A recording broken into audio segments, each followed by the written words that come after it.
Thank you for joining us. As I mentioned, you have joined the Healthy Brain Aging webinar sponsored by North Kansas City Hospital. Today we have Stephanie Ramirez, who is a phenomenal occupational therapist, here to talk to you about just that, healthy brain aging. So we will have a Q&A. You can ask questions as we go. You can also ask questions at the end. I do want to let you know that we are recording this, so if you have any questions that you don't want to ask or don't want to get answered, then you go ahead and feel free to email me and I can get them transferred on, okay? So with that, I will go ahead and have Stephanie take it over. Stephanie. Awesome. Thank you so much. Hi, everyone. I am Stephanie Ramirez, as Shanna said. I am a speech language pathologist. So I work with patients who have cognitive deficits. I like to say I work with anybody from the neck up. So speaking, swallowing, thinking, memory, you name it. I also am a community educator with the Alzheimer's Association. I myself have had 2 grandparents pass away with Alzheimer's. So I think cognitive health and maintaining good brain function is definitely a passion of mine. I encourage everyone to write in questions or ask questions throughout. I'd be happy to answer them. And then I am going to give you my contact information at the end. So if you don't want to ask them for the group, you can definitely talk to me individually as well. So I'm going to pull up my screen and we'll get started. Okay, now we'll start this. So we are talking about healthy aging and how we can keep our brain sharp for years to come. My plan for tonight is to talk about how aging affects the brain, share with you the 6 pillars of brain health that we can all start using today, and then talking about Alzheimer's and dementia and kind of those things that you might want to be on the lookout for. And then, of course, we'll end with some question time as well. So just to start, I want to give you a couple quotes I think are very pertinent to this topic. Aging is inevitable. Decline is optional. So which one are you going to choose? And the second one, aging is not lost youth, but a new stage of opportunity and strength. So I think that if we all kind of approach this topic with a positive attitude, it can make a big difference. So I'd like to start off talking about the aging brain. How does our brain change over time? So I think it's important to note your brain development does not stop after a baby. In fact, it continues to grow new brain cells, new connections at any age. Our brain develops more than any other part of our body, and it does so over our entire lifespan. I think it's just phenomenal, and it's amazing that something so small can change and develop just constantly. A child's brain develops more than 1 million new neural connections every second, and brain size grows 4-fold in the childhood period, hitting around 90% of the adult volume by age 6. So I have a 4-year-old and a 1-year-old at home, and I think it's just amazing, every day seeing how they learn and change. And I think anyone who has kids or has been around kids can, definitely see that as well.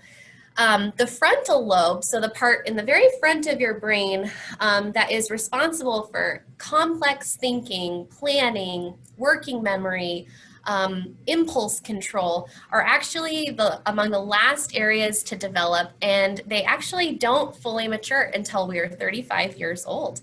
So our brains are constantly changing. And why worry about your brain health? We have so much to worry about. We hear all about taking care of our heart, staying fit. Why do we worry about the brain?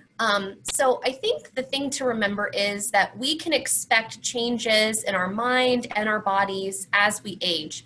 You know, a lot of people kind of think aging and memory loss go hand in hand, but they don't have to. You may experience slower thinking, some difficulty with sustained attention, some difficulty with the ability to multitask or think quickly, some word finding issues, feeling like words are on the tip of your tongue, but you can't quite bring them out. But your language, your intellect, you know, your wisdom, all of that does not change. That stays with you forever. And I think that if you look down at the bottom, you can see on the right side, we have that green arrow, the optimal aging, and then the red arrow going down, the accelerated aging. We really want to stay kind of in that green area with our, you know, thinking so that we can have a good quality of life.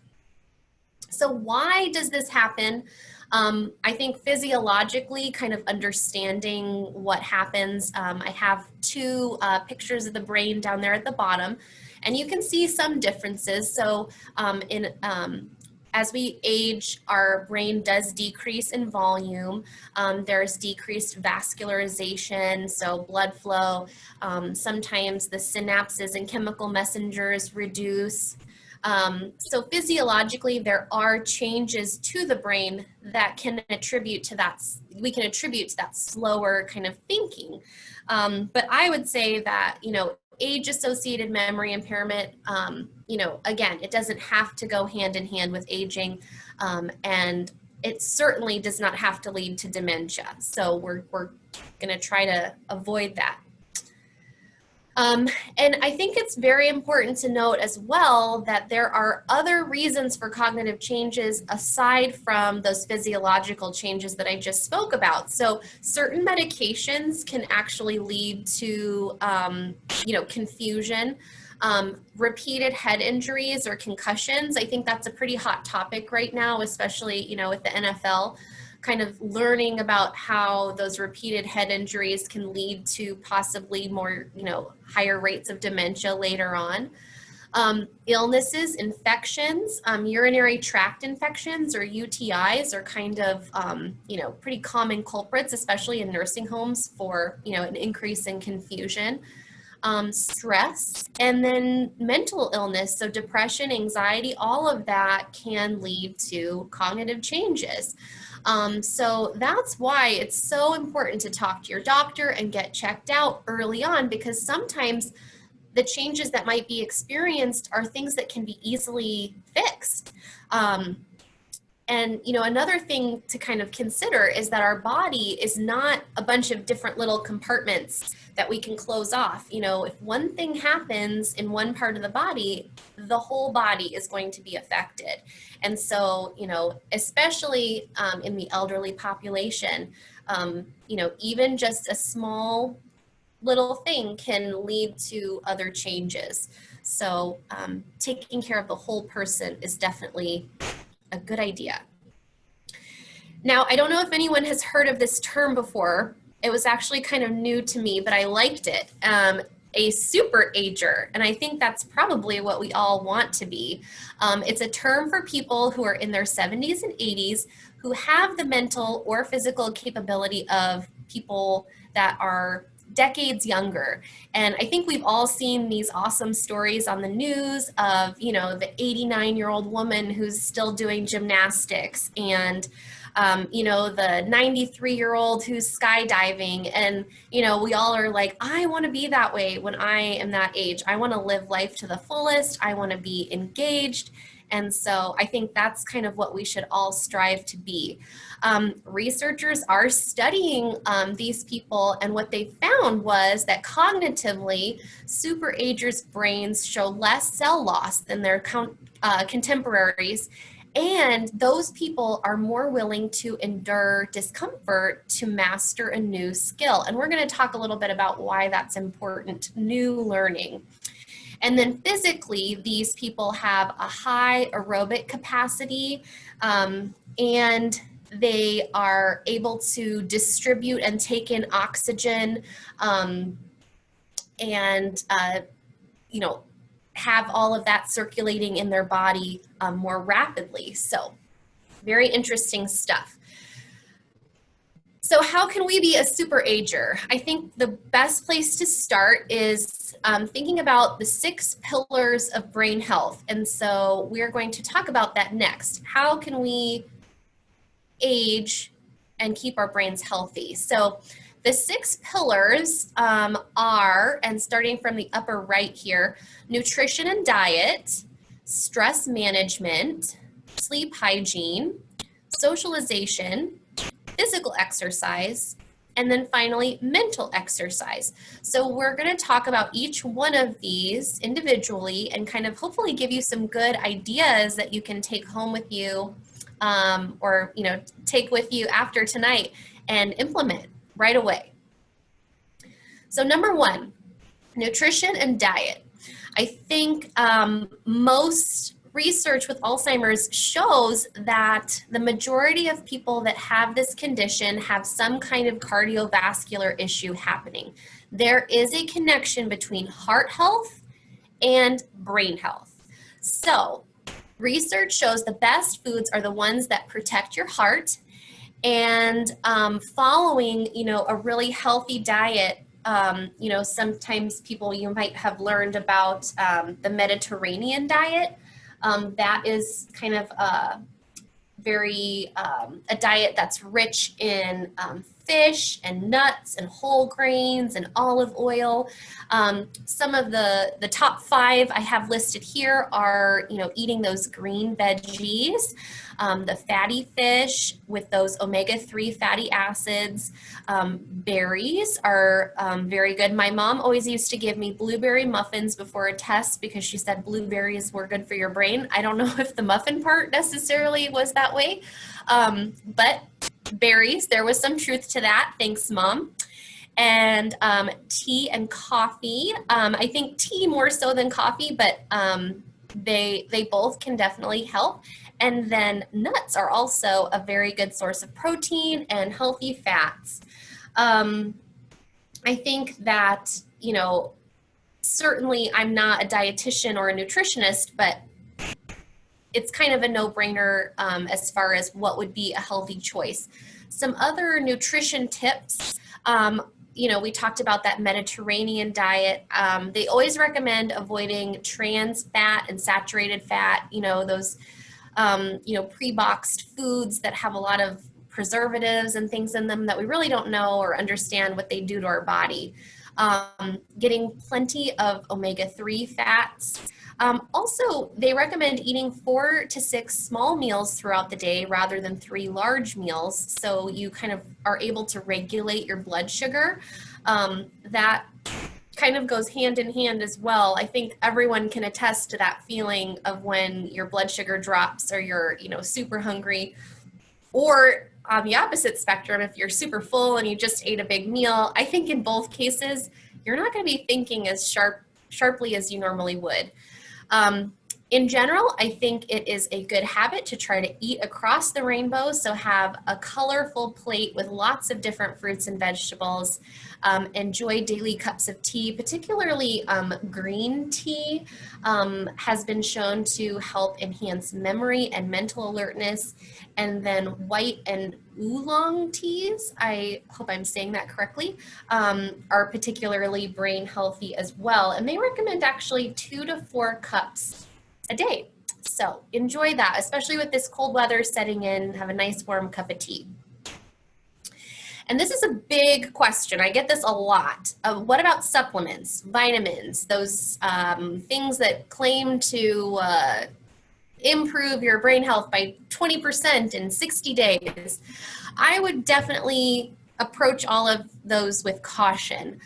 Number 1, I definitely think everybody needs to talk to their doctor, review the current literature, and make personal decisions about kind of the cost and benefit of those supplements and how they may interact with what you're already taking.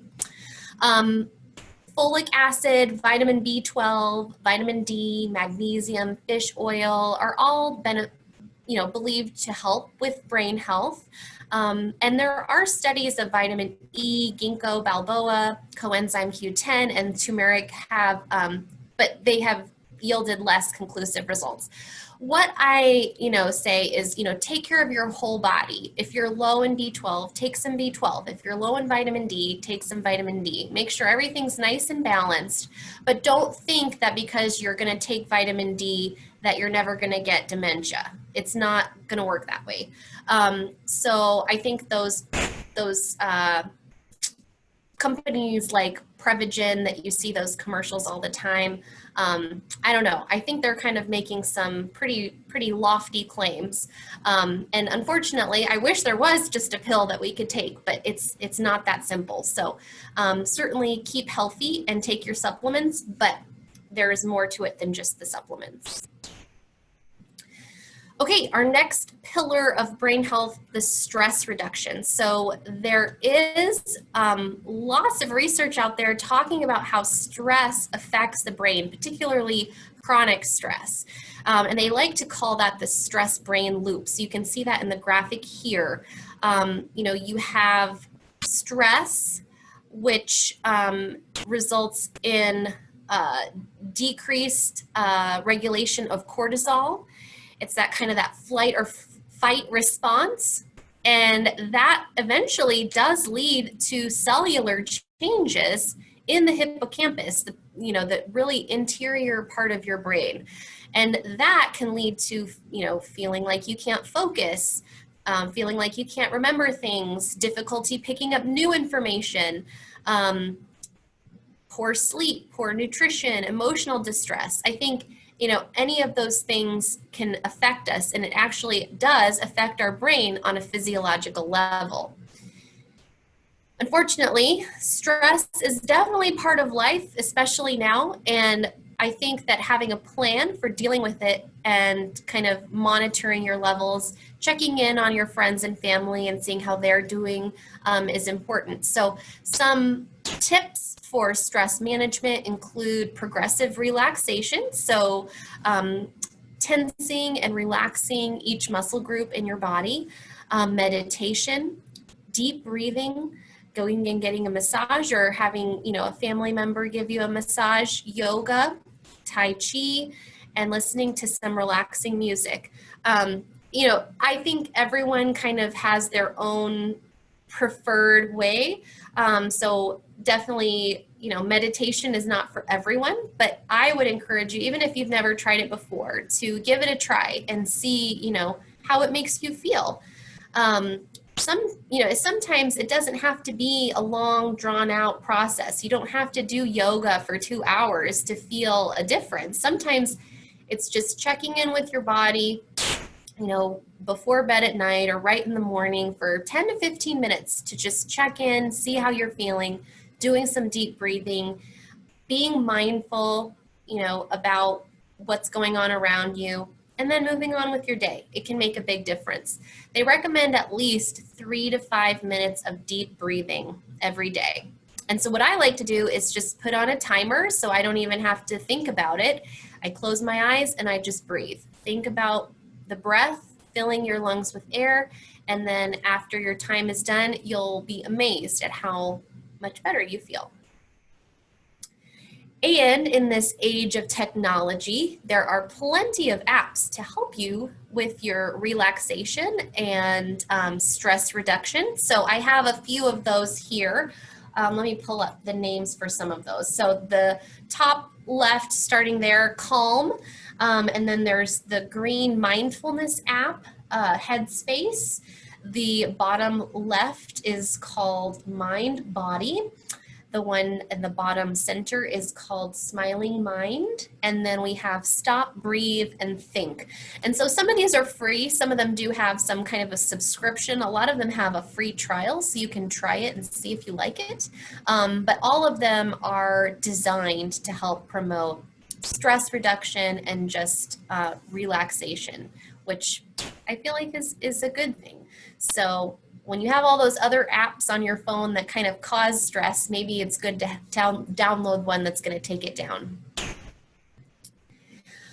And continuing to take down the stress, we are going to talk a little bit about sleep. So I was really surprised. The most recent data is that 20 to 40% of the United States adult population is sleep deprived, meaning that we are not getting our recommended 7 to 8 hours of sleep. And then below, I have a little table. We have lots of various sleep disorders that can affect sleep. So insomnia, sleep apnea, which is a very common one, restless leg syndrome, narcolepsy, which is less common, but occurs nonetheless, sleep paralysis. So all of these are, very common conditions. I mean, insomnia, 1 in 4 people, sleep apnea, 1 in 5 people. I recently saw this research study that was really interesting about how our brain basically washes itself while we sleep. And they took either CT scan or MRI of patients' brains as they were sleeping, and you could actually see kind of these waves going through the brain. And it basically, they said took away, some of those plaques and proteins and allowed for new learning to occur and basically cleansed the brain. And experts are saying that getting better sleep can actually help lower your risk of dementia. So that's easier said than done, of course, but I do have some tips for you. Before that, I do have a little graphic here of what too little sleep does to your body. And again, being a parent of some small children, I can attest to most of these. Not being able to get a full night's sleep, you just don't feel great the next day. You're not going to be able to perform on your highest level. And, you're going to have some repercussions, and especially if that happens over a long period of time. So what can we do to get some sleep? Number 1, we need to maintain a regular sleep routine. I know no one has really been in their normal routine these past several months, but even if you're not going to work physically, it's important to maintain a normal sleep and wake cycle, meaning that you wake up and you go to bed within 20 minutes of the same time every day. So if you have to go to work a day and you get up at 7 o'clock, to do that, you need to get up around 7 o'clock, even on the days when you don't have to go into work. Avoiding naps if possible. So if you nap during the day, you're probably not going to want to sleep very much at night. Don't stay in bed awake for more than 5 or 10 minutes. Now, this one kind of seems counterintuitive, but a neurologist that I know says that you should get up, sit in a chair, quiet, dark room. Don't pull out the phone or the screens because that's going to stimulate you more. But sit up in the chair, kind of do your mind racing. And then when you start to feel tired again, get back into bed. That way your body associates the bed with sleep. And that kind of goes along with the next line, don't watch TV or read in bed, because again, your body needs to know, okay, I'm going into bed, it's time to sleep. If you condition yourself to do other things in bed, then that's going to make it less likely that you'll fall asleep quickly. Caffeine, of course, can affect your level of alertness and may cause you to have difficulty falling asleep, along with other substances. Exercising regularly is definitely a good idea to, increase your sleep hygiene. And then thinking about your environment. So you want to have a quiet, comfortable bedroom, nice comfy pillows. If you have pets that like to bother you at night, maybe putting them in the crate or keeping them out so that you can be undisturbed. If you are a clock watcher, they recommend hiding the clock so you're not just staring at those numbers. And then again, kind of conditioning your body to go to sleep by having that comfortable pre-bedtime routine. So maybe it includes some deep breathing, some meditation, a nice warm bath, but something that you can wind down and kind of have your body say, okay, it's time for bed. Okay, moving on to number 4, social connections. So these are super important for, I would say, not only our brain, but our soul. We need social connections. Companionship helps keep memory sharp. And some studies show that socialization actually improves mental function by as much as 75%. That's quite a bit. Increased quality of life comes with social connection, decreased risk of depression and loneliness, increased motivation to exercise. So socializing is super important. I think that when someone starts to feel like their memory is slipping a little bit, the first inclination is to pull back and kind of stop socializing. And that can actually make it progress even faster. So again, I think especially in these times, we have to get a little bit creative, but it is very important to stay active and stay connected with other people. So some ideas, I think that it's important to commit to spending quality time together on a regular basis. If there is a silver lining to the pandemic, I think we are all spending a lot more time at home with our family, which is definitely a good thing. But in the normal hustle and bustle of life, things can get crazy, and then we realize, oh my gosh, it's been a week since I've even talked to my parents. So just commit to that. Maybe having a standing date on the calendar where you can get together either in person or virtually.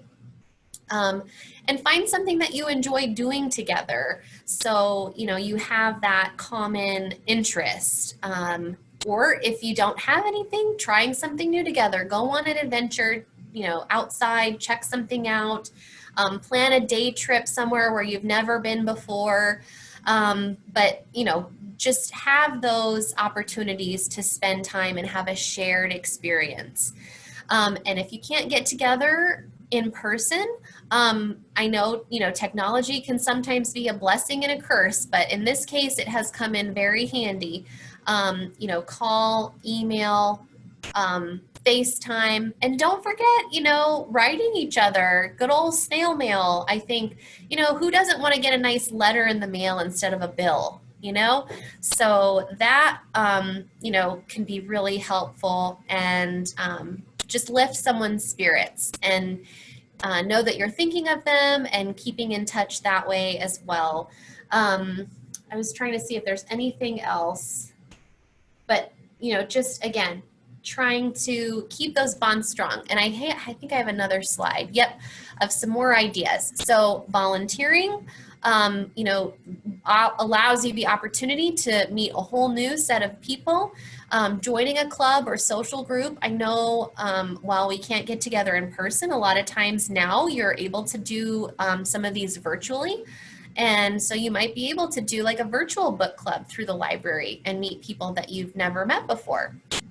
Visiting the local community center or a senior center, taking group classes either at the gym or like a community college. You know, social networks such as Facebook can be a good way to connect, especially with friends and family that maybe live far away, you know, sharing pictures and what's going on in your life. It can always also be a little bit of a rabbit hole, so don't let it contribute to your stress. So in moderation, I would say, you know, get to know your neighbors. I think, you know, a lot of times we don't take the time to do that anymore. So before it gets all cold and everyone's inside all the time, maybe just say hey to your neighbor from the sidewalk and try to make that connection. And then getting out, you know, going to maybe an outdoor movie, the park, different museums, public places. A lot of places now are, you know, they do have really good safety precautions in place. And so take advantage of that so that you can, you know, just get out and be around other people. All right, our fifth pillar of brain health, physical exercise. So why does physical exercise help our brain? We know it makes our muscles in our body bigger, but it actually increases blood and oxygen flow to the brain and can reduce your risk of Alzheimer's by 50%. That's quite a bit. And it's been shown in people that already have, you know, Alzheimer's or dementia, it can slow the deterioration. So taking time to get our body health healthy and physically fit actually makes our brain fit as well. In addition, physical exercise reduces stress, so it's already helping with another pillar. It boosts your mood, it improves memory, it increases your energy, it helps with sleep. We just learned that. So physical exercise can be really great, and it doesn't have to be super strenuous. You don't have to train for a marathon.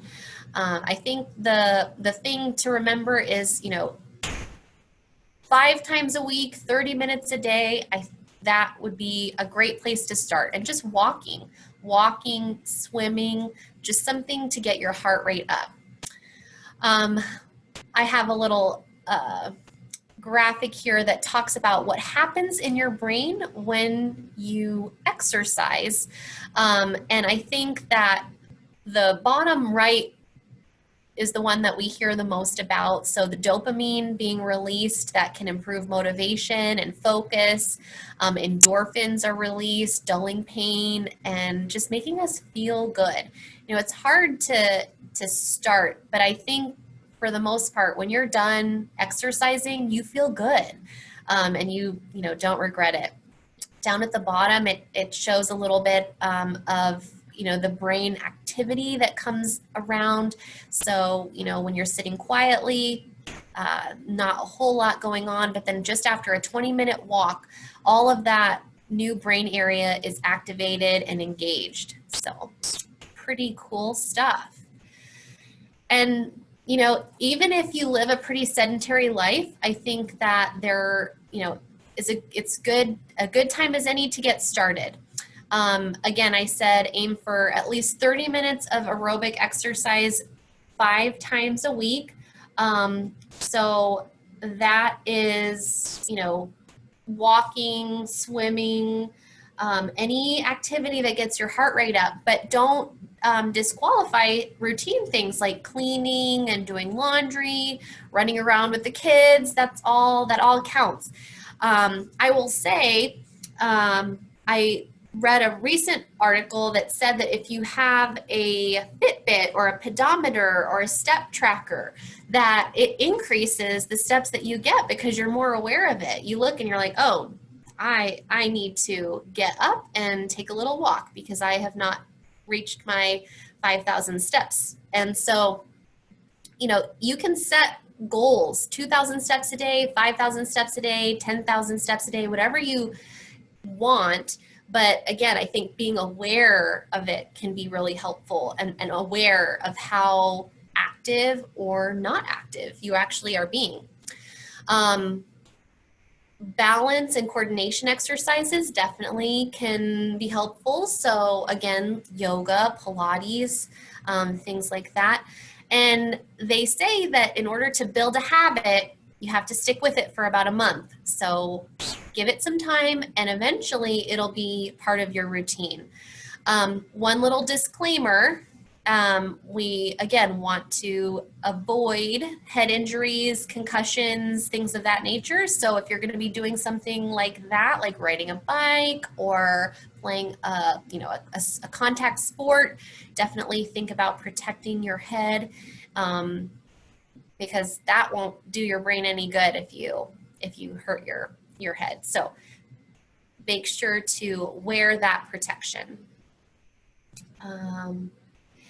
Another thing I had written down, aside from setting, just short, realistic goals, is, build in rewards, and, give it at least that 28 days to start the routine. All right, and then we are to our final and my favorite pillar of brain health, which is mental exercise. And so this is what I work with my patients on quite frequently, but I think the rule of habit is try to get into the habit of doing one thing every day that's going to make your brain work.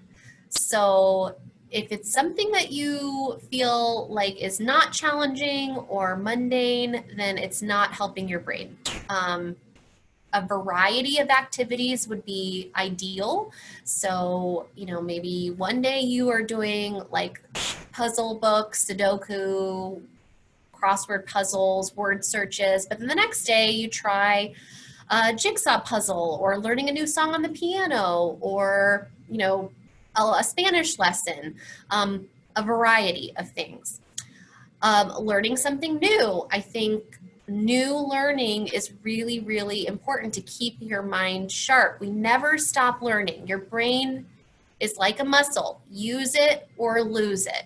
So I know that we might not all be able to go to like community college classes, but now they have a lot of them online for free in some cases. So you can even take courses online. The library has an awesome program where you can learn a new language for free. So maybe you want to try a new recipe, or how to learn how to bake, or learn auto mechanics, or sign language. Anything that you can do so that you're picking up something new is a really, really good thing for your brain.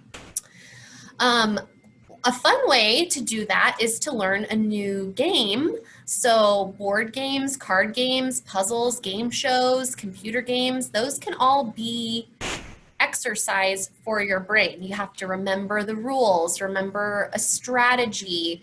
And a lot of times this involves socializing with the people around us because we're playing with them as well. So that can be a really good opportunity. One thing I like to do in my family is at Christmas time, instead of giving, just a gift that you'll put back in the bag and take home, give somebody a game that everyone can play together, or get a big jigsaw puzzle and have everybody work on it together so that everyone's engaged and involved and you're actually, doing something. And it can be really fun as well.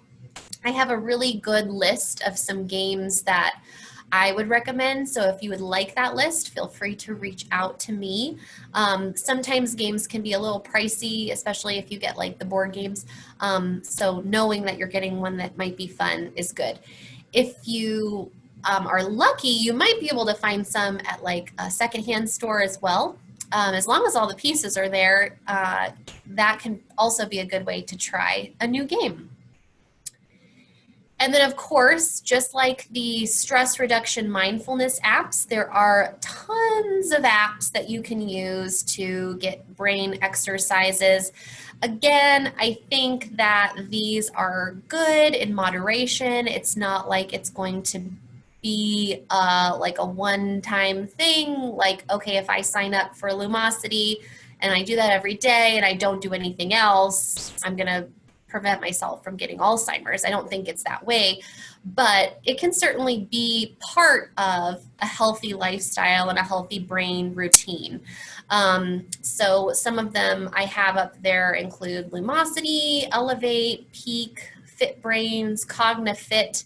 I know a lot of them do require subscription, but again, I think you can get a free trial to decide if you like it first, and then you can sign up for more. And then going back to learning something new, gardening, now that it's getting cold, maybe you start like an indoor herb garden, cooking new recipes, or if you like to bake, or if you haven't ever baked before, learning how to bake, or do a new, maybe a recipe from another country. So although we can't really travel anywhere right now, maybe you can travel with your culinary cuisine. Reading the newspaper, staying up on current events. Again, if you feel like it's kind of stressful right now, just moderation. Building something, so working with your hands can be really good. Writing, so stories, poems, letters to family and friends. We talked about that before. A journal, a daily journal is actually something that I do recommend for some of my patients that have some cognitive decline, because if it's written down, you're much less likely to forget it, and you can always refer back and see what you did. And don't forget about the library. It's a wonderful resource for free activities, books, newspapers, magazines, computer programs, ebook, audiobook, all kinds of things. So definitely check out the resources that they have available. There are some exercises that you can do, and these are some simple ones that I just wanted to pass along to really work the memory part of your brain. So we have so many different functions that we do when we think about cognition. It's not just memory.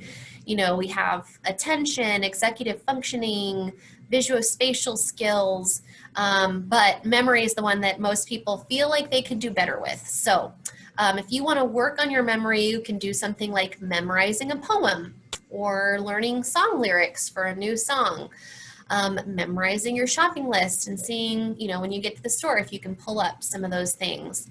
Learning phone numbers by heart. I mean, who really knows phone numbers anymore because we have them all in our cell phone, but it would be good to know. So memorizing those. Adding numbers without a calculator. Basic math is actually something that they say is very good for your brain. You know, going to a teacher's store and getting some workbooks for math. I mean, 4th and 5th grade math is actually, you know, not super easy. So you could challenge yourself there and give your brain a little bit of a workout. Some other tips, just general tips to help with your memory. Staying organized is really important. Putting items that you need to remember in a conspicuous place. If you know you're going to leave your house the next morning for an appointment and you need your insurance card, have your insurance card out and ready where you can see it so you remember to take it. Don't procrastinate. You know, if you say you're going to come back to it later, set a timer or something that's going to remind you to do that. Otherwise, chances are you're going to forget. Talking to yourself out loud is actually a really beneficial strategy. A lot of times you can, you know, remind yourself of things. You can keep yourself on track. What am I supposed to be doing right now? What comes next? It just increases kind of that mindfulness. Organizing your environment. Very important task. So you are, you know, everything has a place, and everything in its place, you're less likely to lose things. Labeling drawers or cabinets can be helpful, especially if you live with somebody who maybe has some memory impairment, to just help them be more independent. Oh, I've got talk on there twice. It's that important. I put it on the list 2 times. You know, if you've lost something, go back to where you started, try to retrace your steps. And using memory systems. I mentioned the journal. I think that's great. I don't think the importance of the paper planner can be overstated. It is so important. I know we all have our cell phones and we use those a lot, but I don't think anything can really take the place of a good paper planner calendar where you can write down notes and reminders and appointments and special days and tasks that we need to do, long-term goals. Just having it writing, you know, in writing, I think definitely helps. So even if you're very techie and you like your iPhone or whatever you use, don't discount the good old paper planner. And if you still have concerns, I think it's very important not to wait. Talk to your doctor. Fortunately, I think the stigma surrounding memory impairment is going away, and I hope it does, because it's, you know, something that you know, we should not be afraid to talk about. And in fact, talking about it often and early is going to make things better for you and, you know, the person with memory loss. Again, it could be something as simple as low B12 levels, or, you know, something of that nature, a urinary tract infection, again, that can be remedied. And if the doctor does have concerns, I think early testing just puts you in a really good place for treatment. You can come to speech therapy and learn different strategies and other ways to exercise your brain. And you can, you know, go in to see a neurologist, I think, you know, a specialist, so that you can, you know, have that relationship and get that baseline so that you can keep a close eye on what's happening and what's changing. I think that anyone over the age of 65 particularly should be monitoring their mental and cognitive health. The number one risk for Alzheimer's is age. So yes, there is a genetic component as well, but age is the number one risk factor. So just to kind of review, memory and aging, memory loss and aging do not always go hand in hand. I think it's normal to have some senior moments, forgetting where you put the car keys, forgetting someone's name, but typically those are things that will come back to you if you think about it long enough. You might feel slowed down, but it should not affect your day-to-day life. If it starts to affect your life, or if it starts to be noticed by other people, then it is something that you need to be proactive with. Dementia is not normal aging. And again, I think that just being aware of that, dementia is a group of thinking and social symptoms that interferes with daily functioning. And I am actually going to be giving a talk next month on the 10 warning signs of Alzheimer's. So if you do have some concerns, certainly reach out to me after this, but also stay tuned for that talk as well, because I think it can give you some good insight and some red flags to watch out for.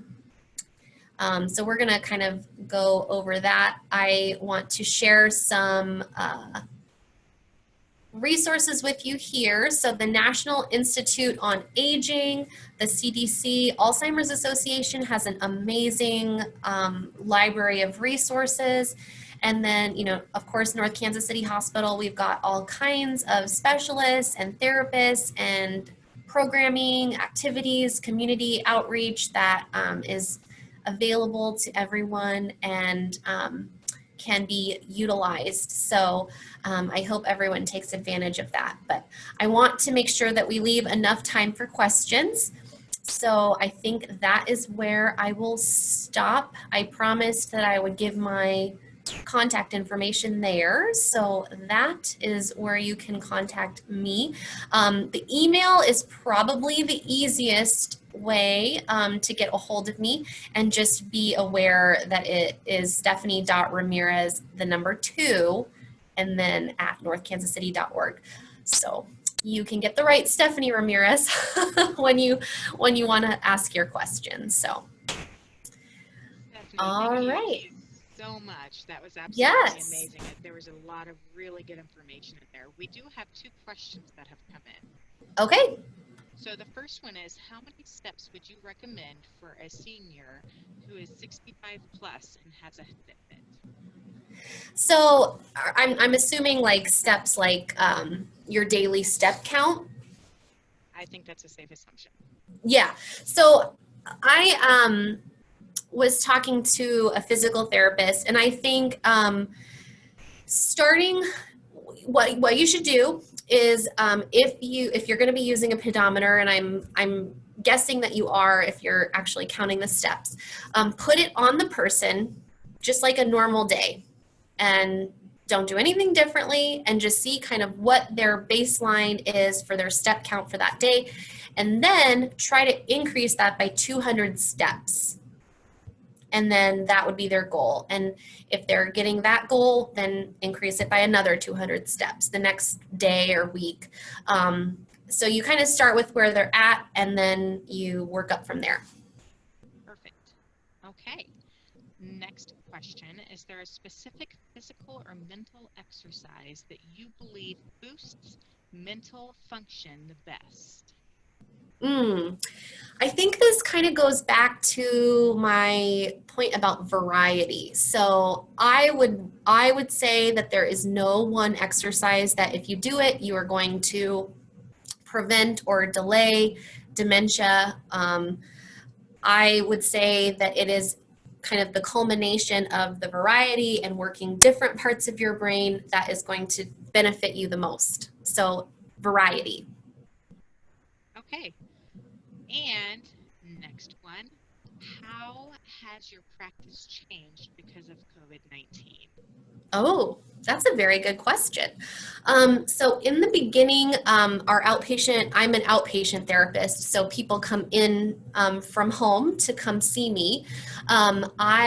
We did close initially with COVID, but we have since reopened as of, I think we opened back up at the beginning of May.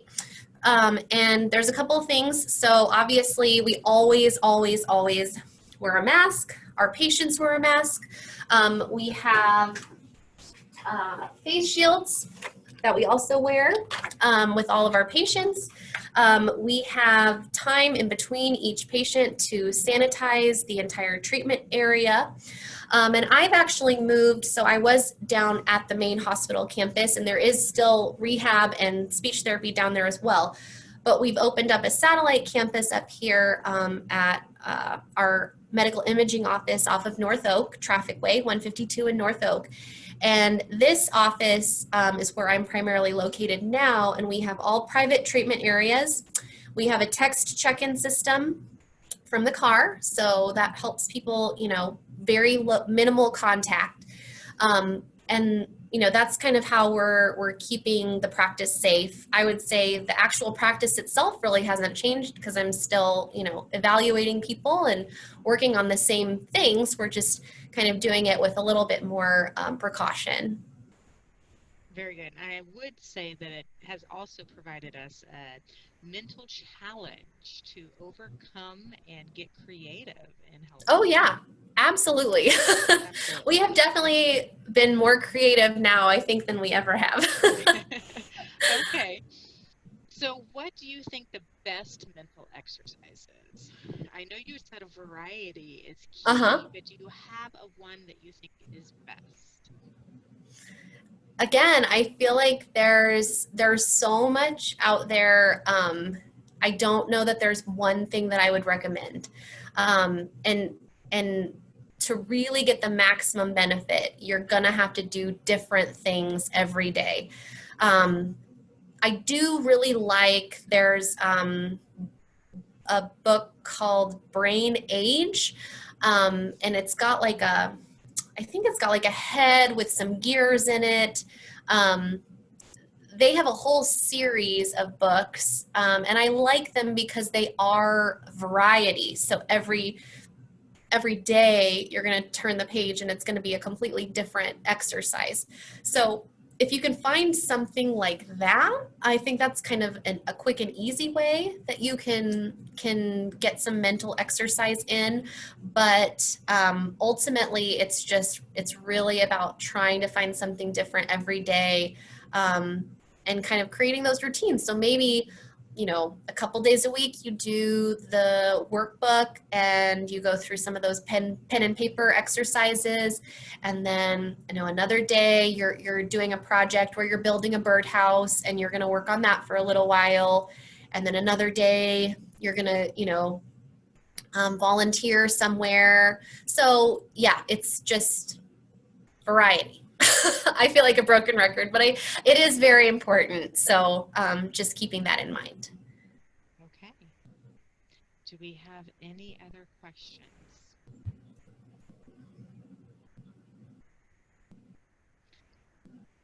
Okay, one more. Oh, looks like we do have a couple more. Can you go over the dietary and nutritional factors again? Oh, sure. So let me go back. I'll share my screen again. And let's see. Ooh. Well, here. Let's see. And I would like to note right now, as Stephanie is looking for it, that we will have this placed on YouTube at a later time, hopefully within a week. So I will share that link with you as well so that you can review it again. Yes. So, oops. Here is kind of the start of the nutrition slide. And I think that, again, I'm not a dietitian by any means, but I have, read multiple research studies that show the benefits of these particular foods. So the green vegetables, broccoli, spinach, kale, they have, the beta carotene, lutein, folate, lutein, all that stuff, fatty fish, berries, coffee and tea, walnuts. And then the Mediterranean diet that I talked about is, the fish, the nuts, the whole grains, olive oil, fresh produce. I think just, again, consuming as much whole foods, fresh, not, preservative, and just eating the rainbow is going to be, the best bet. Okay. I have definitely heard a lot about the Mediterranean diet, a lot of it from doctors as well. So, and do you believe that there is a point to where there is too much exercise? I don't know. That's not typically a problem that we hear. I feel like it's most, like 99.9% is there's not enough exercise. I have had some patients where, they get a little bit kind of obsessive compulsive a little bit with the exercise, and it affects their ability to sustain a healthy weight. So they actually lose too much weight, and then nutrition becomes an issue. So I think that, if there's too much exercise going on, you might need to look closer into like some of those other underlying like possible mental, factors that might be driving them to do that. But ultimately, I think, just being as active as possible and physically fit is only going to benefit you. So unless it's truly something that the doctor is concerned about because you're losing too much weight or you're not able to keep weight on, I don't see that having too much physical activity would be a problem. Okay, perfect. All right. Well, Stephanie, I am going to end it here. Thank you so much. That was absolutely amazing. So like I mentioned, we will have this on YouTube. If you have any other questions,